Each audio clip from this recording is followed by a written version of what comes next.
10th Ward matters. They said we don't vote. They say we don't have anything to offer.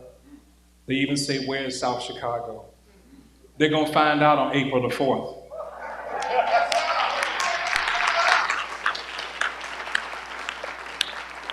The 10th Ward residents, business owners, and churches must be a part of electing a new alderperson, a new mayor. We've been under-resourced, overlooked, underdeveloped, used as a dumping ground, and they've even forgotten about us. The 10th Ward has 26 precincts. We're part of Cook County's 4th District, 5 communities nestled in the 10th Ward, South Chicago, East Side, Haywood. Y'all should be hollering if you live in those places. The Bush, and also Addition, Argyle Gardens. We border the best part of Lake Michigan. We're attached to the most lively waterway and the bloodline of shipping in our city. But we have news. We will no longer be the afterthought after April 4th. We will no longer be the afterthought. We recognize and realize that we are still here. Can I get you all to just scream that we're still here? Oh yeah, the 10th Ward will be counted. Oh yeah, bathrooms are downstairs. Vending machines are downstairs. Water is downstairs. You've been welcomed.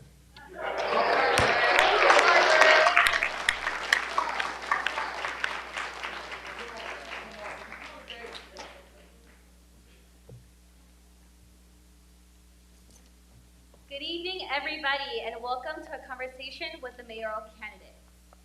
My name is Linda, and I am a senior organizer with Centro de Trabajadores Unidos, the United Workers Center, who's been fighting for low-wage and immigrant rights for over 15 years here in the Southeast Side. Can I get some noise?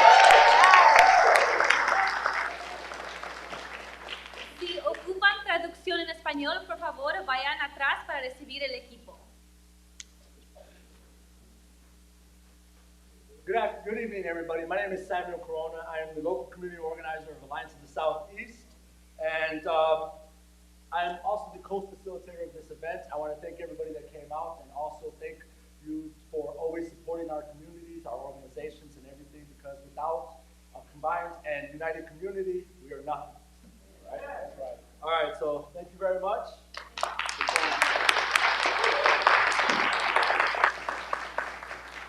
And this event would not be happening today without the incredible organizations that are sponsoring, and that is Alliance of the Southeast, Bridges Puentes, Centro de Trabajadores Unidos, United Workers Center, Coalition for South Work CBA, Pilgrim Missionary Baptist Church, Southeast Environmental Task Force, and the Southeast Youth Alliance. But more importantly, you have Latine and Black voters who came here from various parts of the 10th Ward and surrounding areas to all listen to candidates speak on the issues that directly impact us. This event is a nonpartisan candidates event. All candidates were invited, both mayoral candidates and both 10th Ward candidates.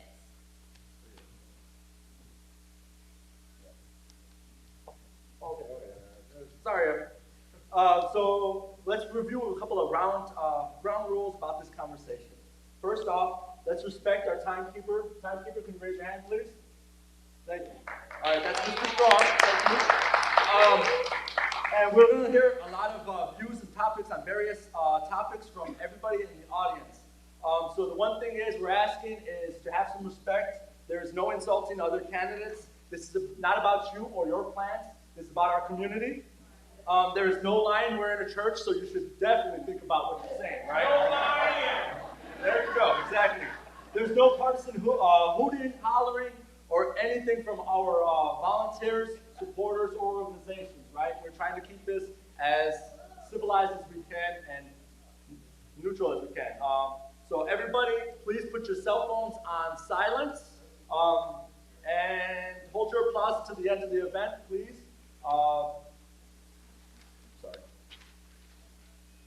No yelling. The bathrooms are located downstairs. Respect everybody that is present. We are no electioneering material, no buttons, literature, shirts, or anything. That should be all posted outside once you come into the threshold of this building. There is no electioneering material. And also no t-shirts. When you came in, you received index cards to put your concern or your question towards our candidates. Throughout the afternoon, throughout the event, we're going to actually have somebody walk around with blue buckets to collect your index card. So if you have your question filled out at any time, just raise your index card and we can have somebody come around and grab your index card. All right? Thank you very much. So first, just so you all know, we're going live on Pilgrim of the Southeast Chicago Facebook. So for folks who couldn't be here today, if you have any friends and family that still want to participate, please let them know that we are live. Awesome.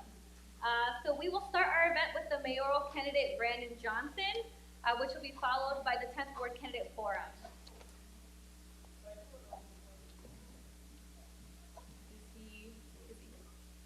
Oh, 1 second, y'all. I am very sorry.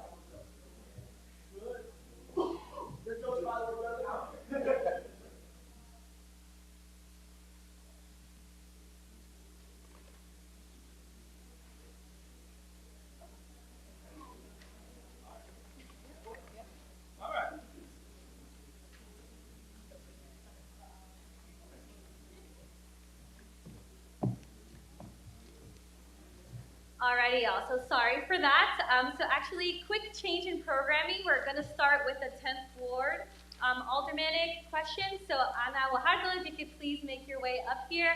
Our apologies, Mr. Brandon Johnson's running late, but we'll make sure that we continue the programming after we have Ana.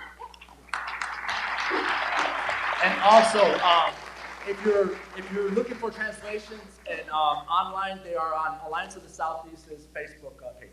Thank you. Alrighty, so today present with us are candidates from the 10th Ward in alphabetical order. It seems like Ana Guajardo currently is the only one here. Unfortunately, it doesn't seem like Peter Chico could join us today. Again, Robert Strong from Coalition from a South Work CBA will be our timekeeper. Every candidate will be given 1 minute to answer each question after it's read. May I repeat, when you go over 1 minute, the microphone will be turned off. The questions being asked are put together by the organization sponsoring this event, which reflect the communities they represent.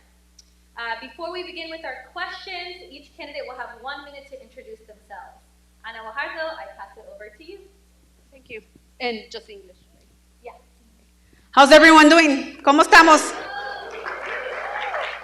Thank you, everyone, uniting our voice, our vote, our power. This is the first time I have to see that we actually have nice chairs, Reverend, from all the forums we've held here.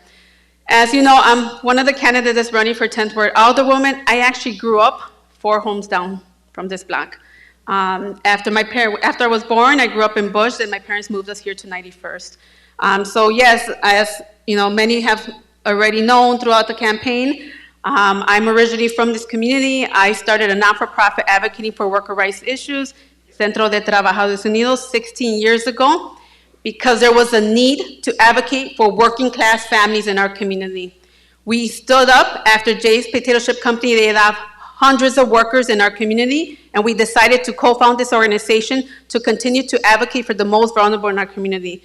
Since then, I've been here in the community doing various projects, including, and which I'll highlight more throughout the conversation, our community center on 9805 South Ewing, which will be done in 2 weeks. So this center will provide an opportunity and be the house for many programs and the work that we have been doing for the past 16 years. But I am very thankful and grateful to be here and have the opportunity to continue to talk to all of you, and I look forward for the conversation. Thank you.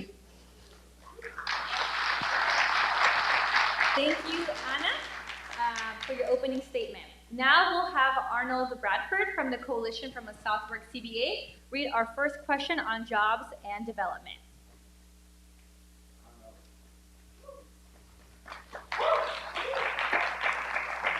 Good evening, everyone. I'm Arnold Bradford with the Coalition for a Southwork CBA. My question, Anna, how do you intend to support local and targeted hires for companies on the southeast side of Chicago that are in or adjacent to the 10th Ward. And please explain how you will use your office to effectively motivate them to offer living wages and benefits, a safe workplace, incentives for advancement, and to hire youth, returning citizens, and the formerly incarcerated. Thank you. It's a long question, but I will do my best to try to answer all of it. But I think in the end, it's economic development. One of the things that we have seen throughout the years, in particular in the South Chicago community, is we don't have a chamber of commerce. That's one of the first things we need to begin to do, is have these conversations with our local mom and pop shops to begin to start the process of having a chamber here. We are a few blocks away from Indiana. A lot of folks go to Indiana for various reasons. We need to make sure that we educate our community here locally the importance of shopping. We have also in the organization incubated businesses here in the 10th Ward, worker cooperative businesses. We moved the state bill in Springfield in 2019 to ensure that we can launch these businesses, and we have. One of the things I would love to do is begin to have these intentional conversations with our local businesses and see what exactly is it that they need. Worker cooperatives are very important because it allows anyone and everyone to be able to form this business without any restrictions. From legal status to income, we provide the resources and services. That's another thing from just having conversations from local businesses. We have to make sure that we provide these incentives. How do we do that? Well, the state of Illinois, the state tax, they promise 10% that will go to the city of Chicago.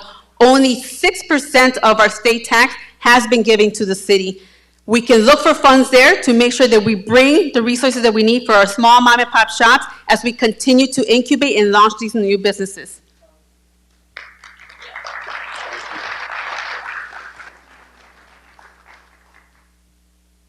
Thank you so much, Mr. Branford, and thank you, Ana. Now we will have Carolina from Centro de Trabajadores Unidos asking the second question on labor and justice, and she will be giving her question in Spanish, so I will be interpreting for her in English.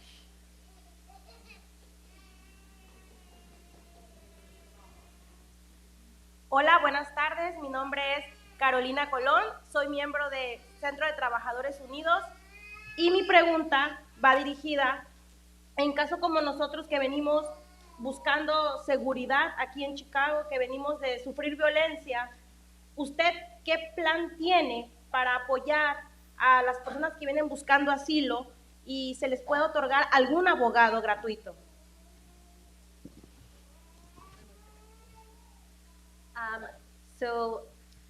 She said, my name is Carolina. Many people are arriving in Chicago fleeing violence and abuse. There are few resources and supports in place and no legal help for people to apply for asylum. What plan will you enact when in office to support me and other members in the community who are arriving to Chicago? Gracias, Carolina. In 2019, with the Resurrection Project and the other partners here in the state of Illinois, we actually passed a state law, Access to Justice. What that allows is for us to be able to provide legal services to communities that are underserved. We are one of the, Centro de Trabajadores Unidos is one of the grantees of that provides legal services. We need to make sure that we continue to advocate in Springfield. Also, City Hall should be responsible for providing that legal services to folks, newly arrived immigrants who come here, as you mentioned. We also have to make sure that we partner with our attorneys. We have a relationship with several pro bono attorneys who are willing to provide these services at low cost, if no fees. That's why it's important for you to continue to support community organizations that are doing the work at this moment and make the connections that we need to ensure that everyone receives the legal services that they need. Let's continue to support these state proposals that do provide the funding, in particular in low-income communities. Y muchas gracias por su pregunta. Hay que seguir trabajando con la organización donde usted está trabajando ahorita, porque es bien importante que ellos también reciban el apoyo y que los legisladores que están en Springfield o en la ciudad de Chicago puedan apoyar para proveer los recursos que se ocupan legalmente. And so just another thing that I add is that we also have to make sure that we hold our elected officials accountable so they can provide the resources necessary for the legal services that we need in our communities. Thank you.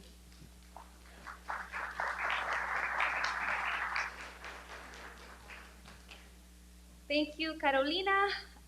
Now we will move on to the next questions from Isis Bleck from Bridges Puentes on the environment.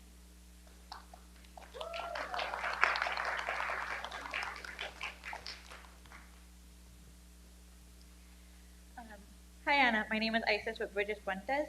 Chicago has the most lead service lines in the entire nation. According to a recent Guardian article, a home here in South Chicago tested with lead levels 73 times the legal EPA limit. How will you advocate for better infrastructure and priority lead line replacements in the 10th Ward? That's very unfortunate to hear. For many years ago, the South Chicago community was the community where the steel plants were located. Unfortunately, after the plants left, we were left with a lot of landfill, and a lot of our lands, including my own land, is contaminated with it. What we need to ensure is that we have these intentional conversations with our elected officials in City Hall, but it's not just, doesn't stop in City Hall, in the state as well as in the federal government, so they can provide the resources necessary that we need to ensure that our pipes are taken care of. What we also need to do is, as a community, come together, because a lot of the work that we need, we know what we need in our community. We see it every day. But we have to make sure is that we come together as a community and we push the powers to be to bring those services so we can have those things that are necessary for us. So one of the things that I'm willing to do, as I have for the last 20 plus years, is be that strong voice that we need in City Hall to continue to advocate for those resources here in the 10th Ward so we can get those things taken care of. And I would love to sit down with other folks who are the experts on these issues to be able to be educated myself on what else we can do and what else is necessary for us to make sure that we have our community is safe. Thank you.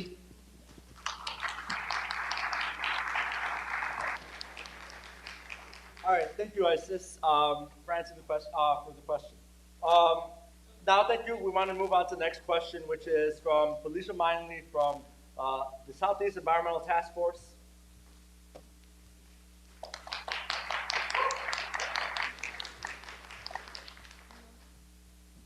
Good evening. As he stated, my name is Felicia Minley. I'm from the Southeast Environmental Task Force.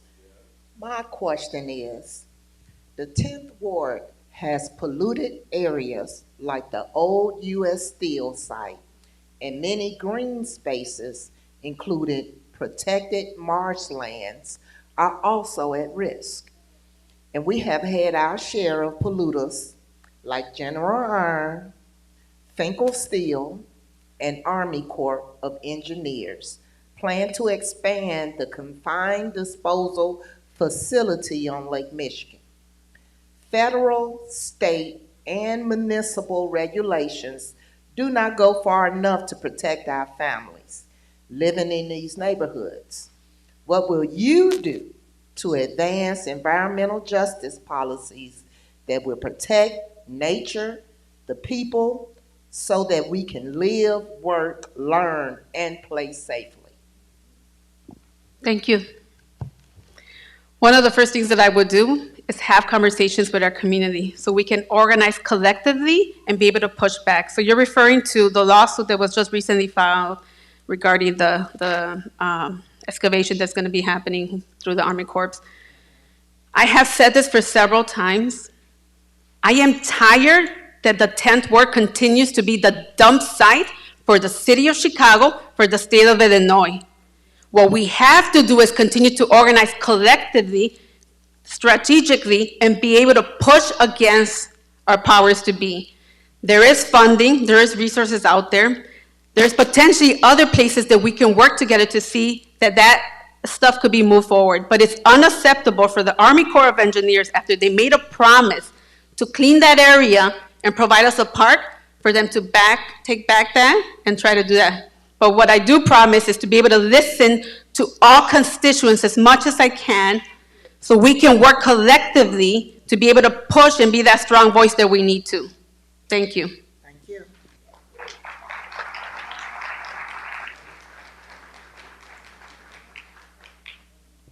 Thank you, Felicia. Now we'll move on to the next question from Mary Mercado from the Hermano Millgate Leadership and Team on Housing.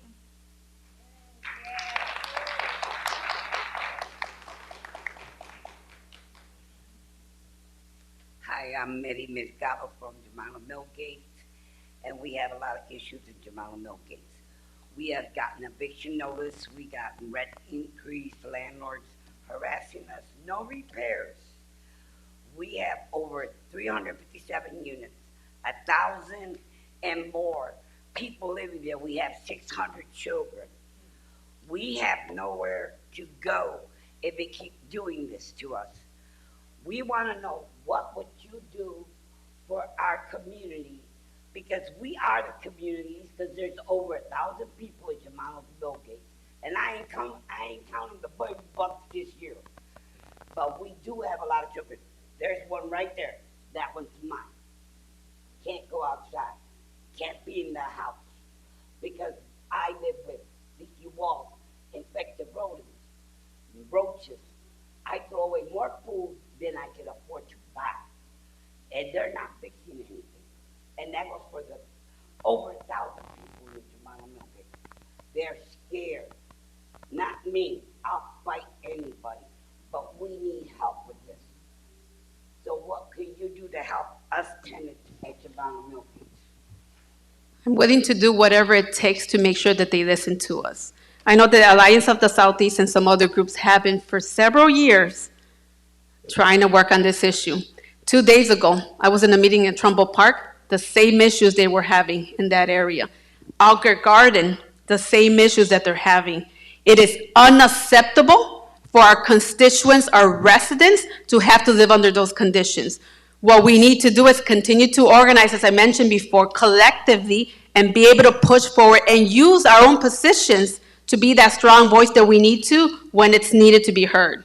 But I'm willing to work with y'all, sit down, have these conversations, meet other residents from the area, and see what plans we can come, but continue to support the organizations that are actually doing the work, because I know they're the most experienced and they have been there on the ground.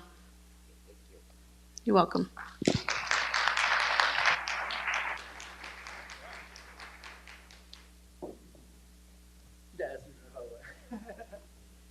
Sorry, I was hogging the camera for a minute there. Thank you so much, Mary, for that very important question. Now we will move into the floor part of the forum. Ushers are passing out cards to write out questions. I believe a lot of you already have those cards. So ushers will collect those cards and bring them to the front. For those participating online, please put your questions in the chat and we will collect them. Candidates will have 1 minute to answer each question.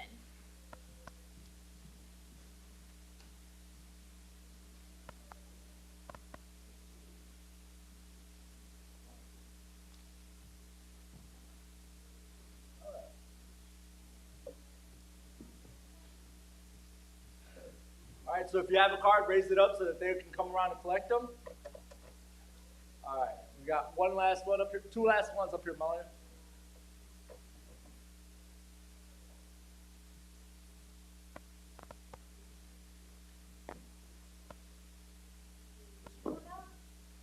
Last chance, last chance. The church can't have last call, so last chance.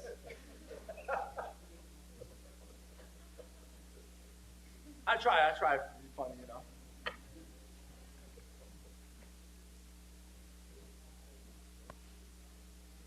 So how are we feeling tonight? Feeling good? All right. Well, I want to take this time to thank you all for coming out and supporting us. And you know, the one thing is you know, without support from our community, our organizations are nothing. So I really want to take this time to thank everybody that took time out of their day to come out and support us. And you know, for us, this is really something that we really want to try and engage community members, because we think the vote is the most important thing we can exercise, right? So, you know, we can only yell so loud, and you know, we can yell at the election box a lot easier and a lot more determined. So that's one of the reasons why we wanted to make sure that our organization and this side of the city, well, this side of the river gets represented, right? Because if you're from the 10th Ward, you know that there's certain parts of the 10th Ward that kind of get highlighted, and then we got the bus stop Passover, right, on this side of the river. So thank you all very much for coming out and supporting us, and please continue to support the work that we do. And I'm stalling because I think we're almost with some questions now.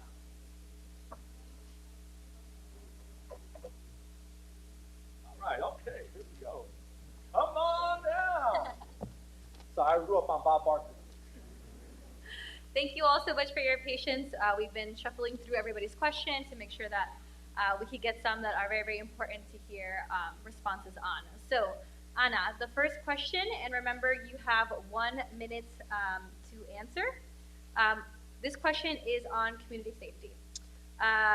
What can be done to provide community safety and to reduce crime in the 10th Ward? There's a lot that needs to be done to reduce crime and safety. One of the first things is we need to make sure we have these intentional conversations with the police department where we're able to build those relationships and make sure that we have the detectives that need to be hired to solve these crimes, that the police officers are able to get out of their cars, walk, talk to community residents, and talk to business owners to begin to reestablish those relationships. We also have to make sure it's not the job of the police officers to be responding to traffic ticket situations, accidents. It's not their job to responding to mental health calls. We have to make sure that we bring in the experts in those areas to handle those. One of the things I would love to see, sworn officers that carry the weapons who are trained to deal with the violence.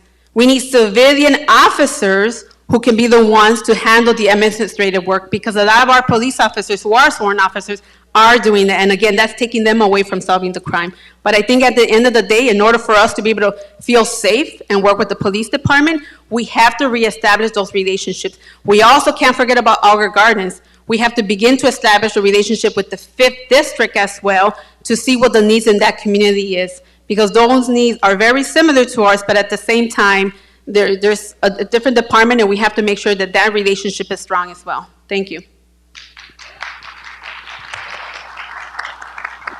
Thank you, Ana. The next question we have is on homelessness. So homelessness and unstable housing is a common issue in the 10th Ward.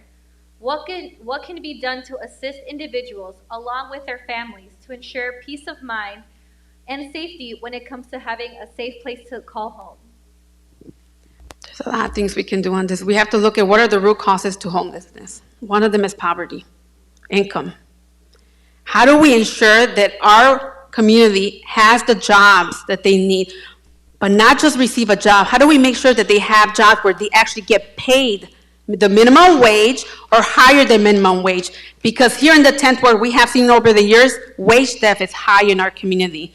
So while we have to make sure, one of the ways to help homelessness is to be able to provide those resources and also ensure that we meet the needs of the community. What is it that they need? Do they need support with their resumes? Do they need job placements? How do we work with the future corporations that may be coming in our community? How do we make sure they hire locally, but how do they provide the services that our community needs to make sure that they're able to be trained and receive everything that they need to be able to provide that? Thank you.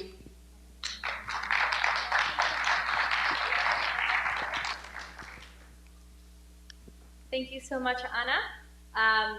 Another question is, will you support a city ordinance requiring a community benefits agreement for all future developments in Chicago? Please explain how you will promote open and real community engagement, participation, and leadership.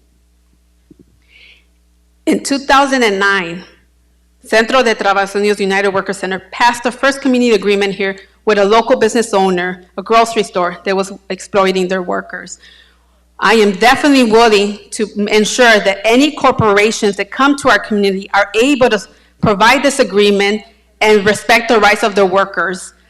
How do we do it? We talk to our residents, we talk to the community organizations that are currently in place to make sure that we can hold these companies accountable. Because it's not just these big corporations, it's also some of the businesses that we have here locally. But having these intentional conversations with our residents to make sure, and the community organizations, that these CBAs, community benefits agreements, are respected, and that there's CBAs that meet the needs of what the workers have. When we passed our first community benefits agreement, there was some small stuff that we didn't even think about when we were coming up with the proposal, because we were actually looking at the ordinance that got passed, or a lawsuit that was won in New York, and so we were actually looking at their community agreement, and we adjusted it to fit the needs. So that's another thing that we also have to take into account for these organizations who are moving forward with the CBAs. Have these intentional conversations with your community and your workers to see what is it that's missing that can be incorporated in that. Thank you.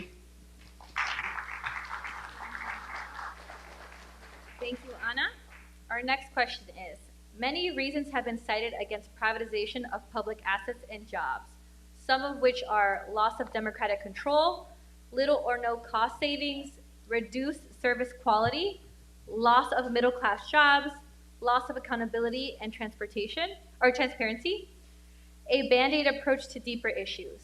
Is this a trend that you will continue once in office? Yes. That'll save you time. You got it.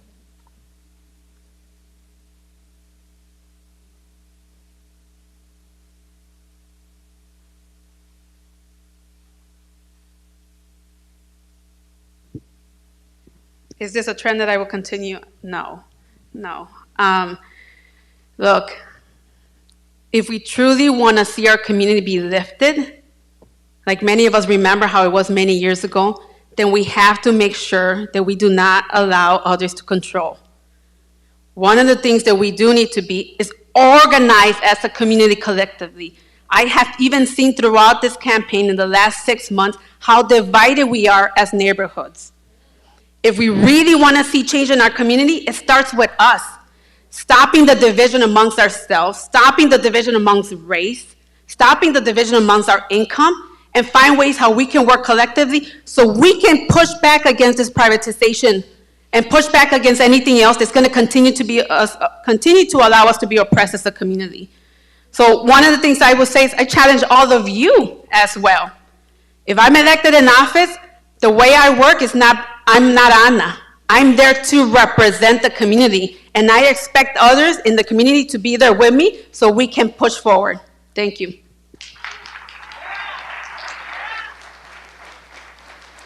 Thank you, Ana. The next question is in regards to public schools. Ana, privatization on public schools. What are your thoughts? I attended CPS. I attended a public school.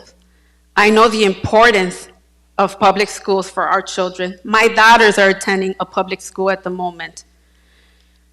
The solution is not to close our schools like they have in the past. The solution begins, how do we hold the system accountable to ensuring that they provide the resources to our schools? As I mentioned earlier, the state income tax, 10% was promised to the city of Chicago. Do you know how much we can do with 4% that's missing?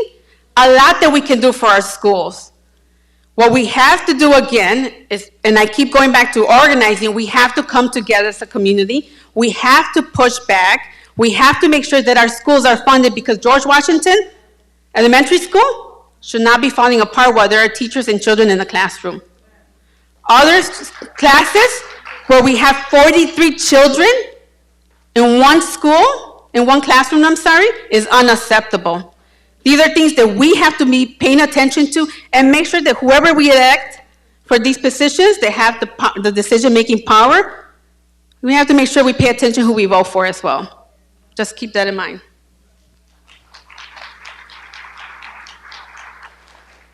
Thank you so much. Somebody else submitted a question in regards to immigration.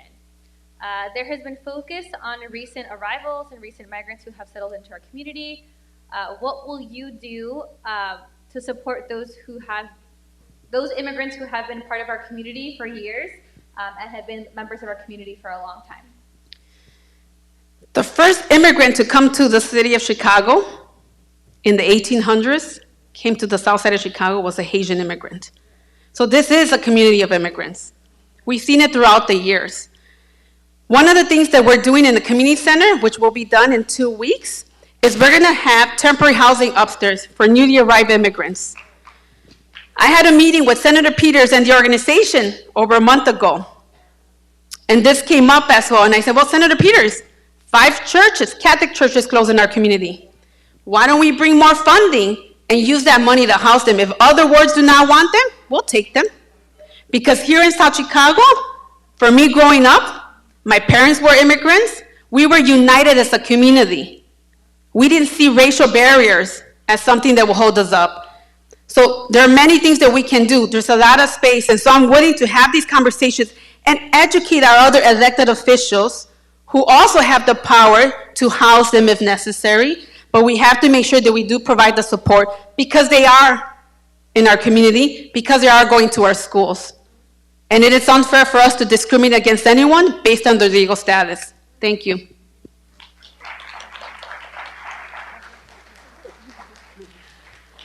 Alrighty, so we have another question on youth programming. Ana, any ideas for newly constructed recreational facilities like those in the 9th Ward and Pullman? Another thing I mentioned to Senator Peters.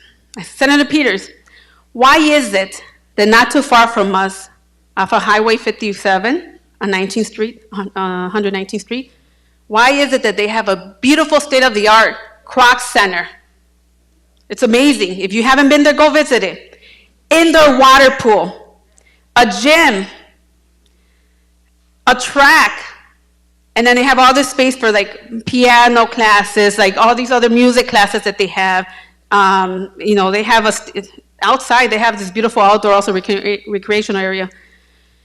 We have a lot of land in our community, and there's a lot of like controversy about like what do we do with the land? We are the largest ward in the city of Chicago, even though we receive the same menu money as the other wards. Mind you, some other wards also receive way more money for their development of their community.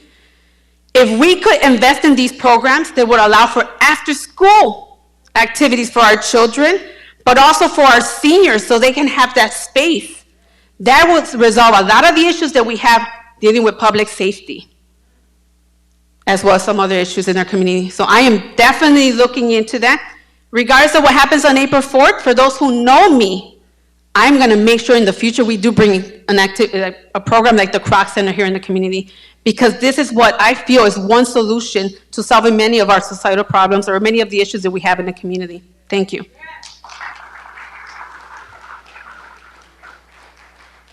Thank you, Ana. So we've been actually getting a lot of these questions in terms of public safety. Ana, how are you going to stop the gun violence? That's a big general question. It goes back to what I was saying. Look, I'm not anti-police, but I'm not also pro-violence. We have to find a way to work with the police department, but we also have to have accountability. Police officers need training. Again, it is not their job to be responding to situations like mental health crisis, domestic disputes, traffic jams, car issues. Like, it is not their job. If we really want to have our community that's safe and make sure that our seniors are able to walk home from their bus stop, our children from their schools feeling safe, then we have to have these intentional conversations. And I am very interested in knowing how the police budget's being used, because, as I mentioned in the past, at one point, more than half of the city budget went to the police department. Like, how do we look into these things, and how do we ensure we have what I call civilian officers to do the work versus police officers who should be there out there helping us solve the problems? And then the other thing I would do is, or I would ask all of you, is I challenge all of you also to come together as communities and work collectively. Talk to your neighbors. Talk to other communities. Let's find ways how we can support each other in creating an internal system. We did this in the organization, what we call the Rapid Response Group. When ICE, immigration, was coming and attacking our communities and just randomly picking up people and deporting them, we created a rapid response group. We would notify each other when things were happening. I know that I heard recently there was a car was stolen. The community came together. They were sharing different video cameras. Whatever it takes for us to find ways of working together. But there's a lot that we can do. We can't expect the police to solve the problem either. We also have to look at jobs. What are the root causes of causing violence? And begin to work on those. But again, I can't stress it enough. Yes, we need jobs. We need to make sure they're good paying jobs that provide good salaries and benefits for our residents. Thank you.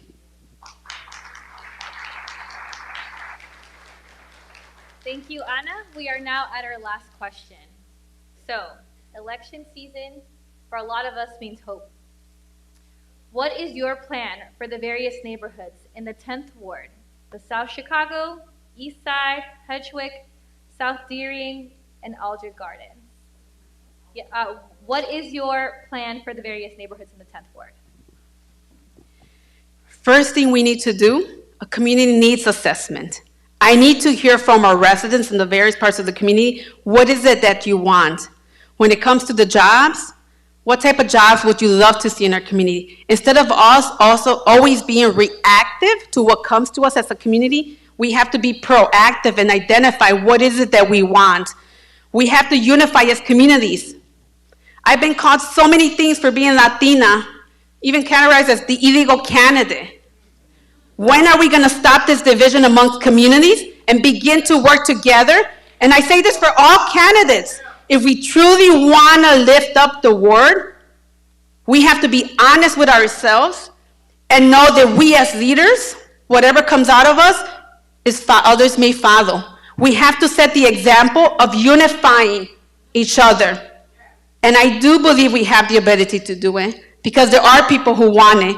Then let's identify those folks in those various communities. Let's begin to organize community groups, precinct groups, but organizers in every area to have these intentional conversations of what's needed in our community and have them be our eyes. What we will always say with the organization, the leaders we will train, they're out there in the community, they're our eyes, our ears.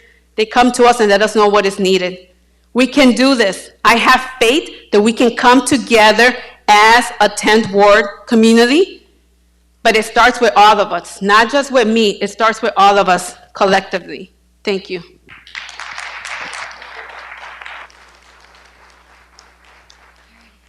Thank you, Ana. I will now pass it on to my co-facilitator, Sam Corona, local development organizer for ASE, to ask one final question. Everybody, please respond with a yes or no. Well, everybody. Yeah. All right, thank you. Once again, let me introduce myself. My name is Samuel Corona. I'm the community organizer for local development for Alliance of the Southeast. The question I have for you, if you are elected within the first 30 days of your administration, are you willing to meet with all the organizations of Uniting Our Voice, Vote, and Our Power? Yes. Sí. Thank you. All right, thank you very much for this concludes this program of the Aldermanic Forum. Go ahead, now let's finish. Thank you. Thank you so much, Ana, for joining us here today. As Sam said, we have now wrapped up the portion for the Aldermanic 10th Ward candidates. We will now move on to the conversation with our mayoral candidates.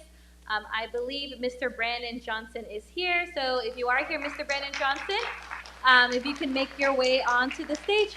Thank you so much, Ana. Oh, so sorry. Actually, before Mr. Brandon Johnson comes on, Ana, do you want to just give your closing statement? 1 minute. Yeah, sorry. You're taking away my minute. Sorry. No, I just want to say thank you, everyone. It has been an interesting 6 months for myself, my daughters, my family, my community. I am very happy and proud of everything that we have done, not just in the campaign, but as a community. I encourage all of you to tell others to go vote. Si conocen gentes que pueden votar, anímelos que salgan a votar. Si usted no puede, estar bien, pero otra gente sí puede. It's really important for all of us. I mean, it's not just the alderman position this here at stake. It's also the mayoral. We have to come out as a community. And I mean community as the entire city of Chicago. We want change in our community. We see the need in our community. The only way to get it and be heard is by us turning out. So I encourage all of you. We have, 5 days, 6 days left for Election Day. I'm grateful for all the organizations, for all the forums throughout the 6 months that have been out there doing the hard work to ensure that you can hear from all of us. I have an open door policy. We have 2 offices in the east side and also in Hegewisch. And, we're available pretty much from 11 to 8 p.m. Our doors are open. If anyone would love to have a conversation or talk to me personally, I'm there. But more than anything, and thank you for taking the time to even just sit here and listen to me. But I challenge you, as these next few days happen, after April 4th, whoever gets in office, let's make sure that we hear from them, but that they hear from us as well. We can do this. I have faith. Thank you, everyone. Gracias a todos por estar aquí. Thank you very much.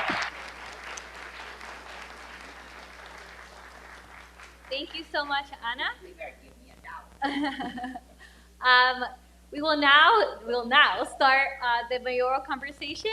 So I'd like to call up Mr. Brandon Johnson up to the stage.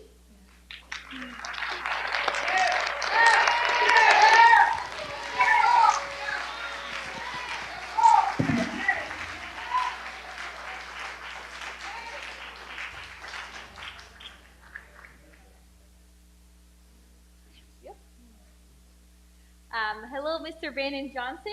I would just reintroduce myself. My name is Linda. I'm a senior organizer with Centro de Trabajadores Unidos, who has been fighting for immigrant and low-wage worker rights for over 15 years in the Southeast Side. If anybody has just arrived, si alguien apenas entró, si ocupan traducción en español, por favor vayan atrás para recibir el equipo. All right, before we get started, I want to do some ground rules on the conversation before we get started. Respect the timekeeper. Timekeeper, please raise your hand. Mr. Strong, thank you very much. All right, once again we said before, there's very many views, topics, and ideas. This is not about you. This is not about your ideas. This is about our community come together.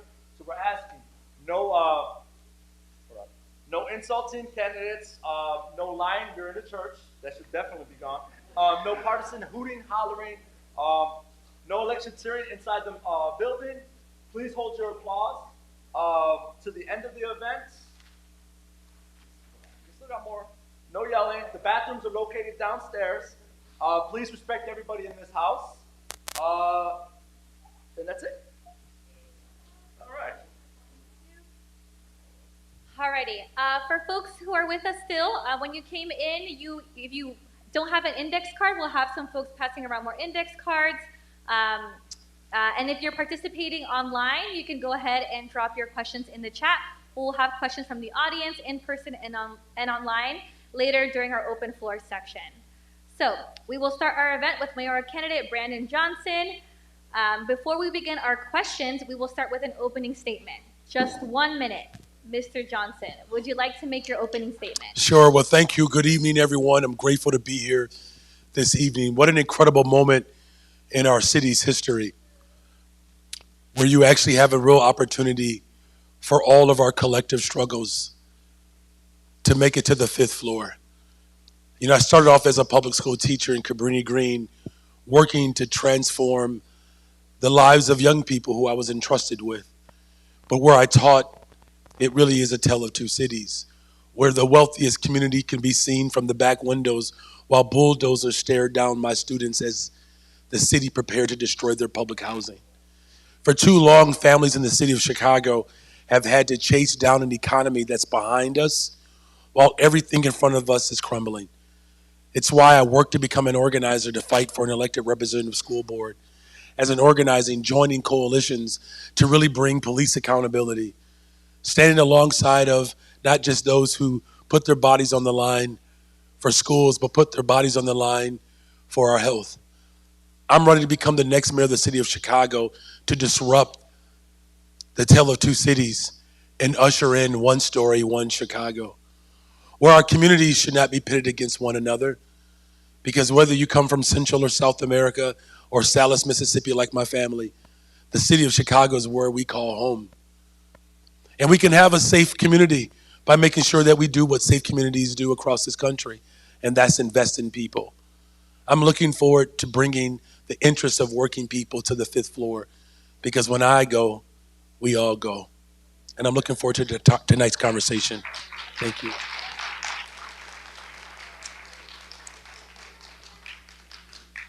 Thank you for your opening statement, Mr. Johnson.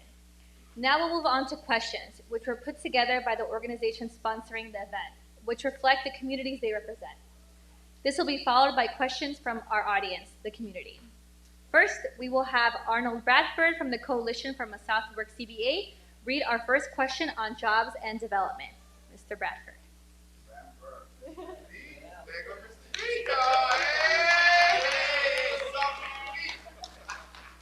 Good evening, everyone. And good evening, Mr. Johnson.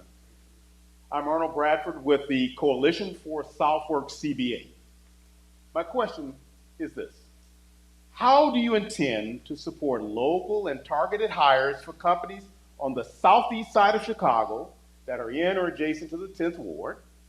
And please explain how you will use your office to effectively motivate them to offer living wages and benefits, a safe workplace, incentives for advancement, and to hire youth, returning citizens, and the formerly incarcerated. Do I get 7 minutes, Mr. Bradford? I'll try to do it. This is a very important discussion. So when we talk about economic development and community development, and there are quality of life development plans that exist all over the city of Chicago.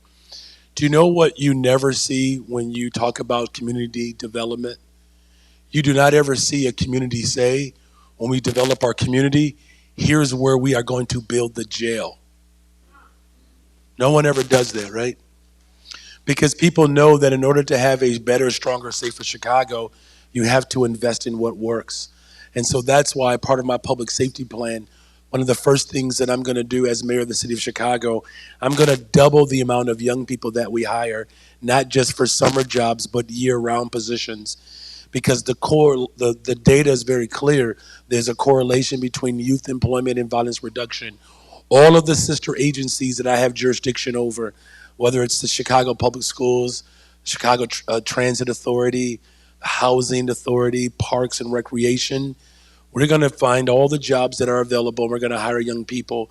We're also going to make sure that the city of Chicago leads the way with good paying jobs. We have a labor committee and department that will ensure the type of salaries or the hourly rates reflect the values of the community. Now, again, long term, as my time wraps up, I believe that with the vacancy that exists in the city of Chicago, particularly the abandonment within our buildings, it's why I'm committed to investing in the trades in our schools so we can develop a pipeline for individuals that can actually help redevelop and rehab the homes, put those homes back on the taxing rolls, and then incentivize down payment assistance for working people, whether you're a child care worker, whether you're a crossing guard, so that you can create a pathway to home ownership and generational wealth.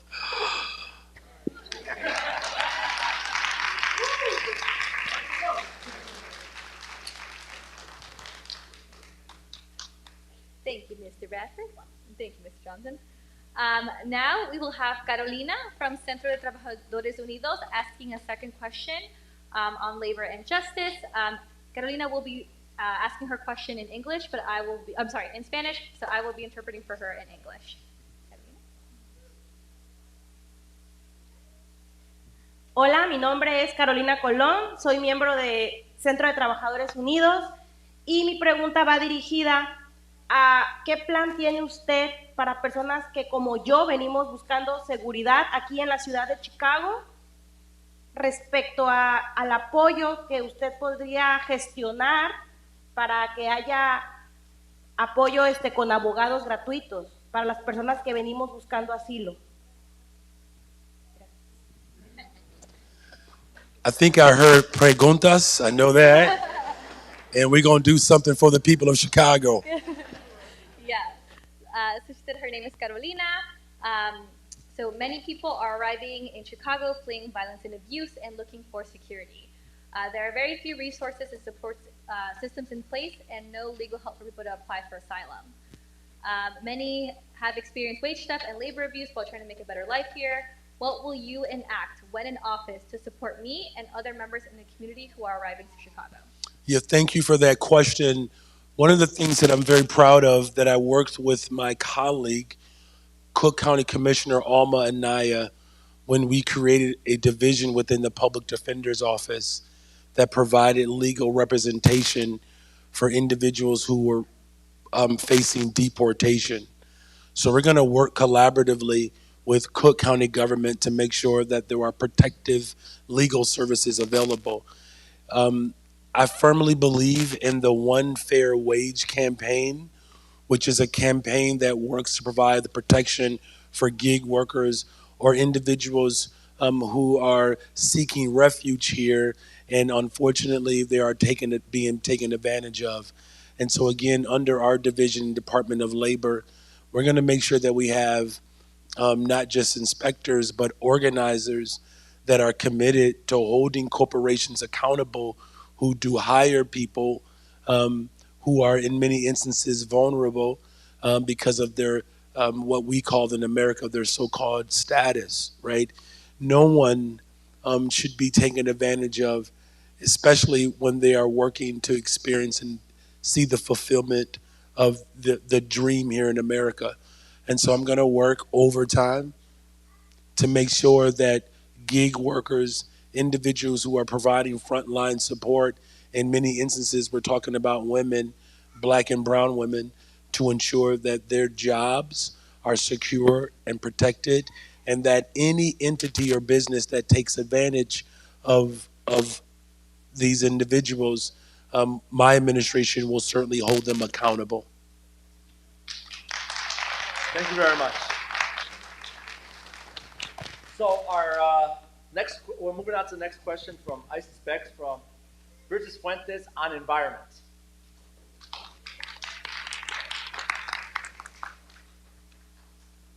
Good evening, Mr. Johnson. Good evening. So, Chicago has the most lead service lines in the entire nation. According to a recent Guardian article, a home in South Chicago, not far from here, had 73 times the legal EPA limit. How will you advocate for better infrastructures and priority lead line replacements within our 10th ward? One of the first things that we have to do right away is pass the cumulative impact study so that we have a full grasp and a full understanding of how bad it is. Now, we do know it's bad, but we need to make sure that we have this impact study so that we can put forth a plan. Second thing, of course, we have to make sure that we are fully funding and expanding the Department of the Environment City Council. I'm sorry, at the Office of the Mayor. But we want to make sure that it's also fully funded so that there are organizers that can provide that type of assessment and help the community develop a plan to address it. Now, again, with the authority that I have as mayor of the city of Chicago, I'm committing resources of support so that families who need the transformation of their homes with expediency to have resources and dollars to do just that. Now, we have to retrofit all of our buildings, right? Our school buildings. I mean, as an organizer with the Chicago Teachers Union and working as a Cook County Commissioner, I've stood on the front line fighting with families, alongside of families, as we've exposed the amount of lead that's in many of our school buildings. What happens as homeowners, or if you're a renter, this was what happened to my family, we had our home assessed, and we just missed the cutoff for the grant services that can actually help us get rid of the lead in the home. So they identified the lead, and then they said, you got to fix it, even though we didn't cause it. And so that's why I put forth a budget plan that lays out how we generate revenue to provide not just assistance for home ownership, but to make sure that the homes that we buy, especially the ones, we're talking about homes that are over 100 years old, that we provide resources to help clean these homes so that our children, our families are not exposed to this poison. Thank you.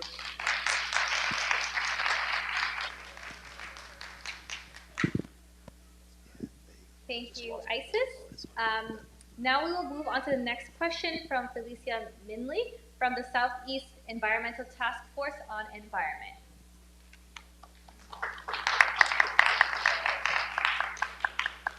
Good evening, Mr. Johnson. Good evening. Is this better? Okay, I'm sorry. I lost my voice. I've been yelling at Republicans for like 7 months. The 10th Ward has polluted areas like the old U.S. Steel site, and many green spaces, including protected marshlands, are also at risk. And we have had our share of polluters like General Iron, Finkel, Steel, and the Army Corps of Engineers plan to expand the confined disposal facility on Lake Michigan. Federal, state, and municipal regulations do not go far enough to protect families living in these neighborhoods. What will you do to advance environmental justice policies that will protect nature and the people so that we can live, work, learn, and play safely. Why you looking at me like that? I asked you a question. She said, "What will you do?" I love you, sister. Listen. First of all, you're not going to have to sue my administration for environmental justice. You won't have to do that. But I'm going to work collaboratively with every single level of government because I actually believe that we do have to look at the EPA standards and the regulation that has been put in place that doesn't fit the time period in which we live in. But this also includes inspectors. We talked about the cumulative impact study, but to a larger extent, my website, I laid this out. The Green New Deal that we're calling for, a Green New Deal for water and air, that this is what's going to guide my administration. It really is. And listen, the environment is something that is incredibly important to all of us. But one of the reasons why I'm raspy today is that I have asthma. So when the season changes, like it gets all jacked up, right? And so we do know, like the neighborhood that I'm living in Austin, I believe Austin has been declared one of the hot spots for environmental injustice, right? So these are experiences that I've lived through. But obviously it's far more concentrated on the southeast side of Chicago. And I commend, of course, the workers and the everyday people who went on a hunger strike to beat back against, quite frankly, these racist policies. Our communities cannot be dumping grounds for everybody's material or waste that they don't know what to do with. And so that's why I'm committed to the cumulative impact study so that we can, sometimes it's unfortunate, but our communities always have to justify our liberation. We know what the report is going to read, but that's why I'm committed to working with the community and organizers to make sure that there's real guidance around how the community participates in any type of economic growth, right? Because I know we want good paying jobs. We want to see the modernization of our homes, but there's an incredible opportunity to do it with green technology because it's not just an industry that creates jobs, it's also an industry that can save lives, quite frankly. And so I appreciate it, and that's what I'm gonna do.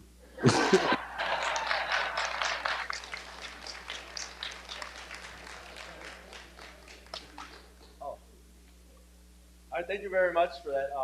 Thank you, Felicia. Thank you, Mr. Johnson.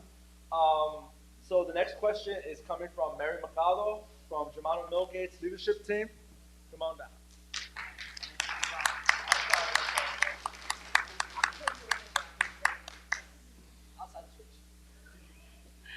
Hi, my name is Betty Mercado, and I live at Germano Millgates. We are the community of Germano Millgates.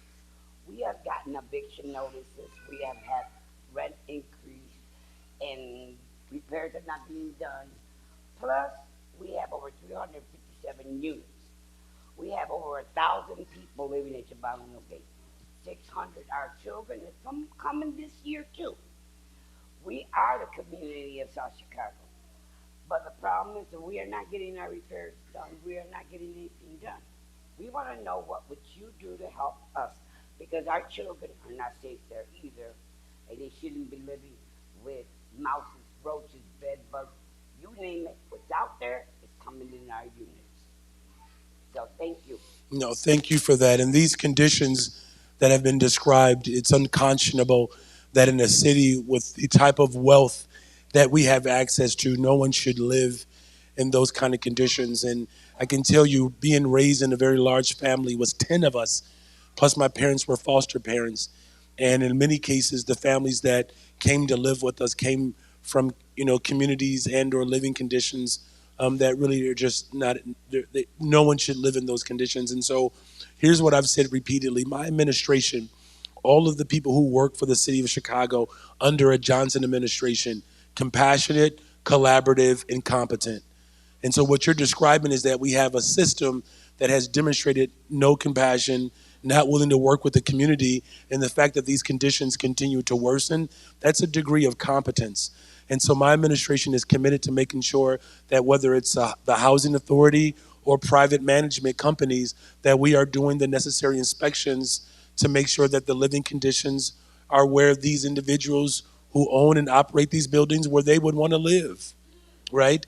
And so, look, this also requires resources. You have to have people in place who are trained, who love our people, who won't dismiss our people when our people call and say we got to fix it.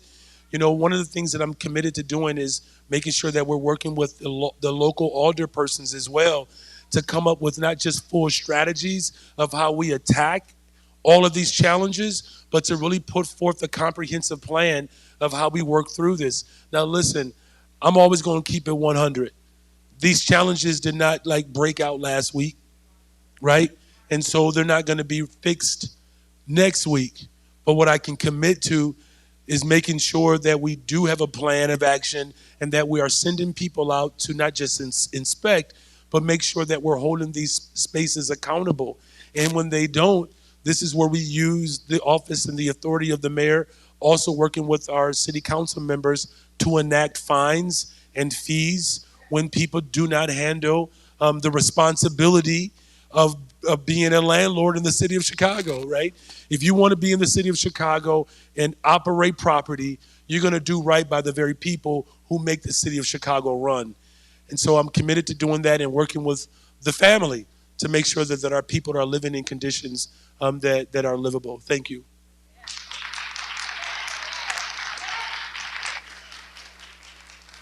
Thank you so much, Mary. Thank you, Mr. Johnson.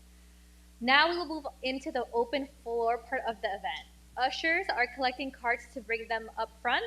For those participating online, please put your questions in the chat and we will collect them.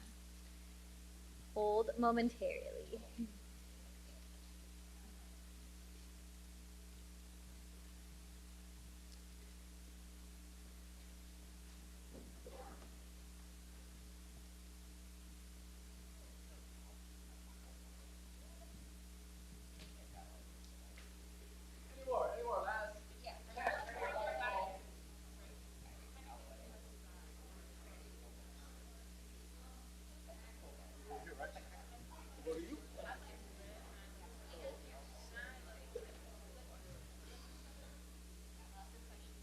Yeah, I was going to say, how late y'all going to keep me here tonight?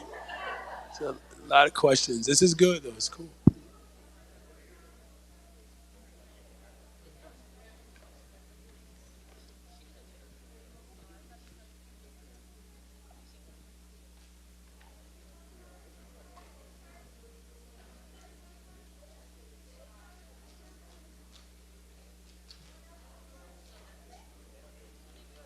All right.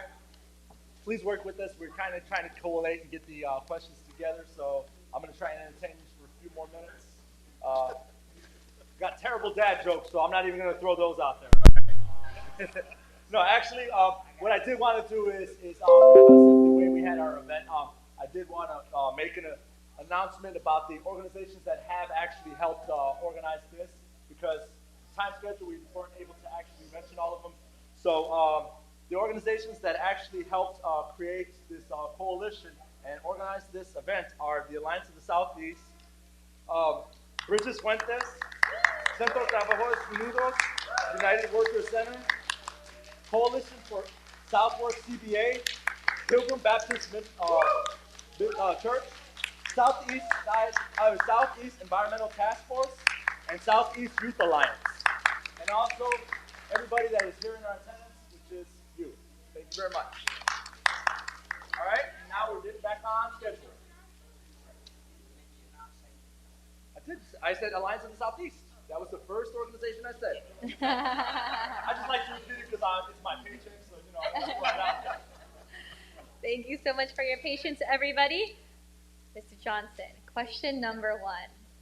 Where do you stand on the charter versus public school debate, and what policies would you propose to improve education in South Chicago? You have 1 minute. Yeah, so I fully support our neighborhood schools. Fully funding our neighborhood schools is top priority for me. Now, what I will say is this, is that I don't believe in school closings. I believe that school closings are disruptive. What was unfortunate is that our neighborhoods, unfortunately, have been pitted against one another, where some people have and others don't. And I want to disrupt that structure. Of someone who sends their children to the Chicago public schools, one of the most gruesome parts about public schools in Chicago is the fact that you have to apply for schools. And every school should look like a selective enrollment school. Why do we have schools where some children have arts and curriculum that is well-rounded and other children do not? That's what we should be upset about. And that's why I organized and worked to change the funding formula in Springfield to make school funding based on need and not based on per pupil. And so as mayor of the city of Chicago, I'm going to make the Chicago Public Schools implement the funding formula so that there's at least $1 billion that we are not receiving because we have not implemented the funding formula. Under my administration, the new funding formula will be fully implemented so that every single child has a fully funded neighborhood school.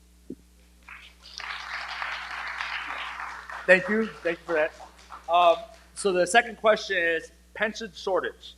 How will you remedy the issue when the shortage is currently larger than the city budget? And the impact this shortage has on services will keep continuing. Pensions, yes. So we should admit how we got here, right? The other person who wants this office was the person who took a pension holiday, called it a good thing, and it was a nightmare. And now the taxpayers have a $2.5 billion bill because the general revenue stream that went to securing our retirement, he took that stream and put it into the general funds, and every single administration has been able to use those dollars as they wish.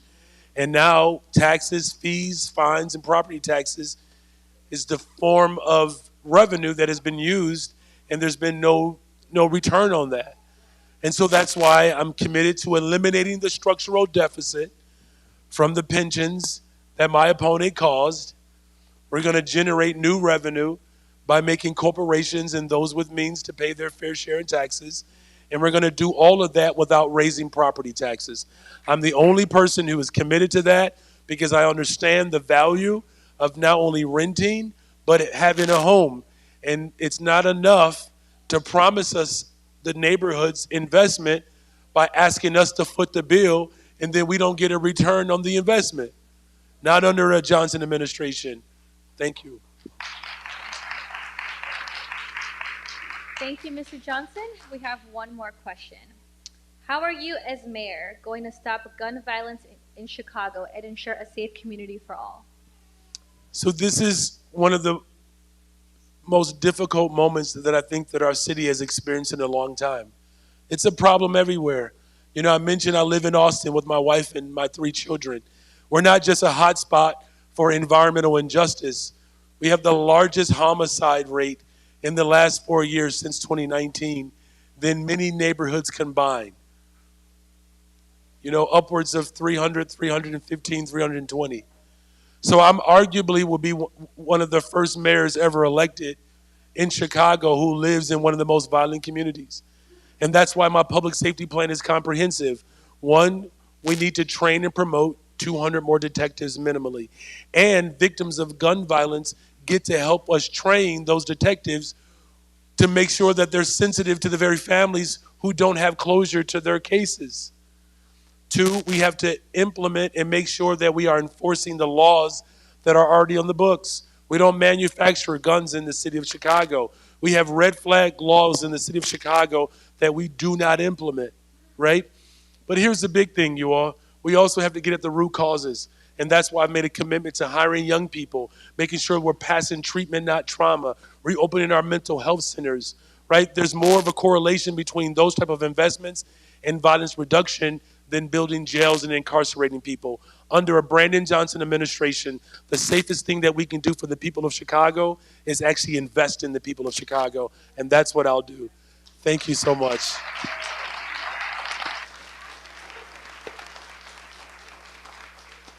Thank you, Mr. Johnson. I'll now pass it over to my facilitator, Sam Corona, local development organizer for ASE, to ask one final question. Please respond with a yes or no.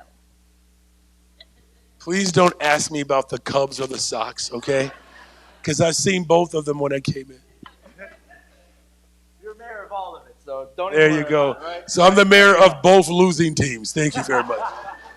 All right, so my name is Samuel Corona. I'm the community organizer for local development for the Alliance of the Southeast, and I'm also the co-facilitator for this event. Our question is if you're elected and you become the administration of the city of Chicago, within the first 30 days of your administration, are you willing to meet with our organization, since we are the stakeholders of the Southeast side?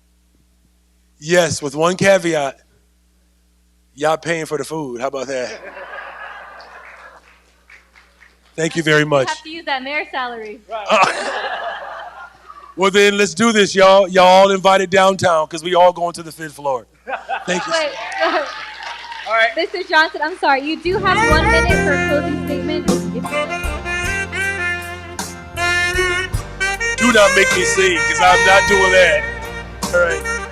All right, good. Well, listen, thank you all from the bottom of our heart.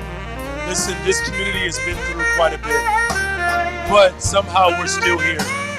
And the reason why I'm inspired by that is because in October, when I announced my candidacy, I was polling at 2.3%. And yet here I be. If we use these type of points to determine whether or not our communities can survive and thrive, I would have dropped out a long time ago. Unfortunately, there are negative numbers that represent our experiences, whether it's schools, transportation, jobs, the environment. And thank God we do not rely upon those numbers to determine whether or not we're going to keep organizing and fighting. We can build a better, stronger, safer Chicago if we do it together. Our campaign is called FIRE because it's a multicultural, multi-generational movement from every end of the city of Chicago that have come together to build a better, stronger, safer Chicago. I believe it's not a coincidence that we are voting on April 4th, the very day that we commemorate the life of one of the greatest humanitarians to ever walk the planet Earth. And Reverend Martin Luther King Jr., when he came to Chicago, as discouraged as he was because of the disinvestment, the violence, and the racism, as discouraged as he was, he understood one thing though. If we can do it in Chicago, we can do it anywhere in the world. So I'm counting on you all's support that on April 4th, let's not just do it for Chicago, let's do it for the world, and let's all go to the 5th floor. Thank you all very much. Good night. Thank you very much, Johnson. Thank you, Johnson campaign, for coming out to support us.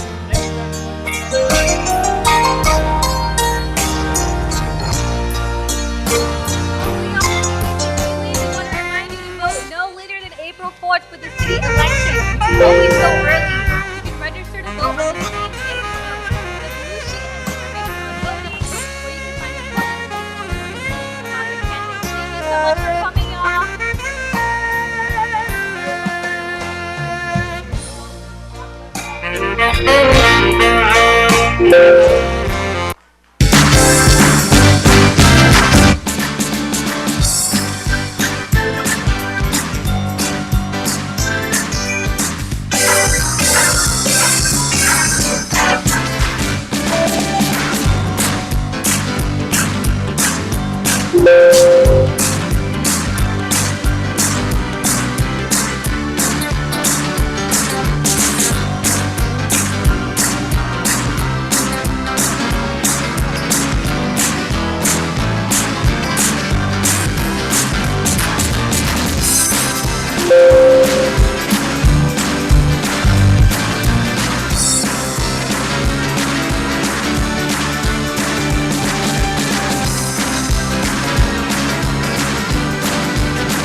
Thank you so much for choosing to worship with us here today at Pilgrim Baptist Church of South Chicago.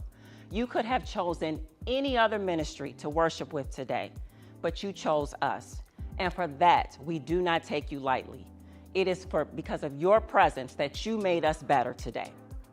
I pray that this message was one that you found to be one of encouragement and inspiration. And I pray that you take this message throughout the week and apply it to your life. And remember to rejoice, for God is good. Remember to follow us on Facebook and our YouTube channel to be a part of our Bible study reboot. And I hope to see you right back here next week for Sunday worship again. Have a wonderful week and be blessed.